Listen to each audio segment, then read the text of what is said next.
Hey guys, it's your boy here, and today we'll be at it again with another review.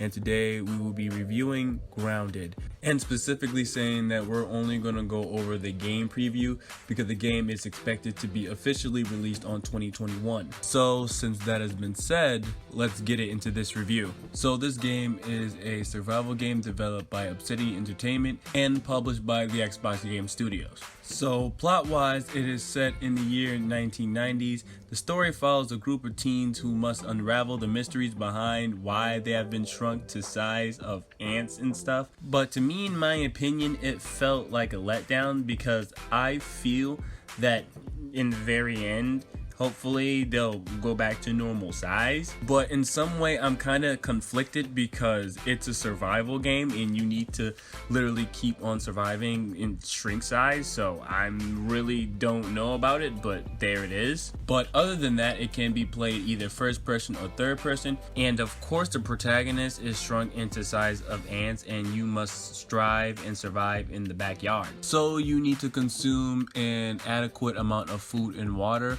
or they will lose health due to starvation and dehydration respectively. And in the backyard, it is filled with various bugs and insects such as spiders, bees, dust mites, and ladybugs.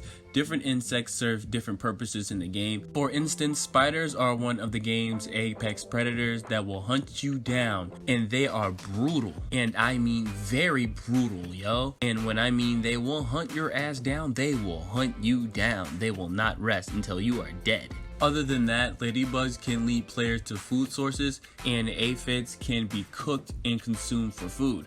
You can also cut down grass to collect dewdrops, and the game has an accessibility options for players who have arachnophobia, which allows you to decide how scary the spiders are going to be in the game, which in my case is a plus because it actually shows that they actually care about people who actually have arachnophobia. But other than that, as you progress through the game, you will be able to visit new areas in the backyard. The game's difficulty will slowly increase and the enemies will be more dangerous as you play through the game. And of course, you need to scavenge resources in the world in order to construct a base so as to defend themselves from hostile enemies. In particular, during nighttime, some insects become more aggressive. You can also use the resources to craft different tools like traps, weapons such as axes, spears, bows, and arrows to defeat the enemies. You also need to manage stamina, as a playable character may become exhausted and sustained in combat.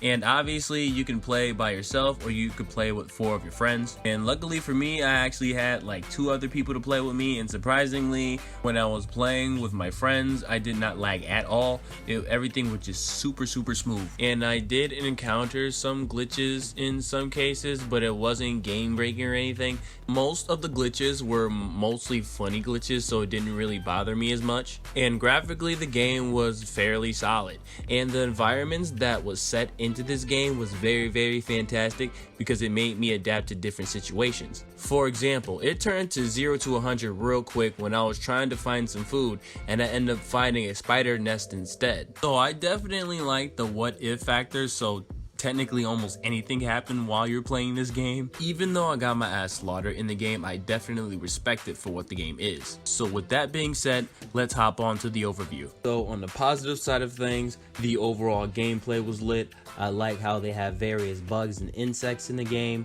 A huge plus on how they actually care about people with arachnophobia.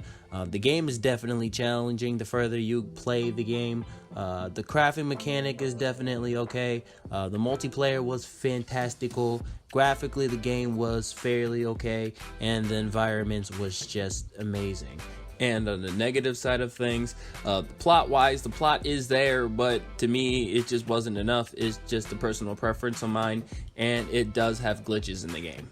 Alright, so the game came out in July 26th or July 28th, 2020. Don't quote me on that. And the game is exclusively on Xbox One, and it's also on PC. And digitally, the game is about $29.99 in Steam and in the Microsoft Store. And I don't think there is a physical copy of the game in the stores exactly, so I guess we have to wait until 2021. But other than that, is this game actually worth your money?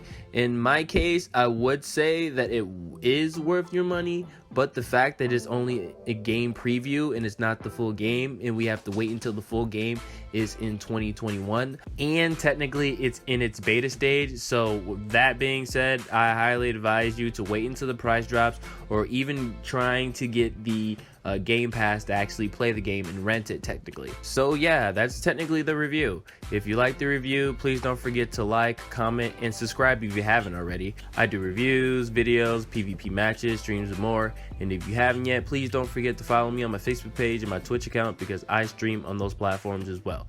Everything should be in the description box below, and I will catch you guys on the next review.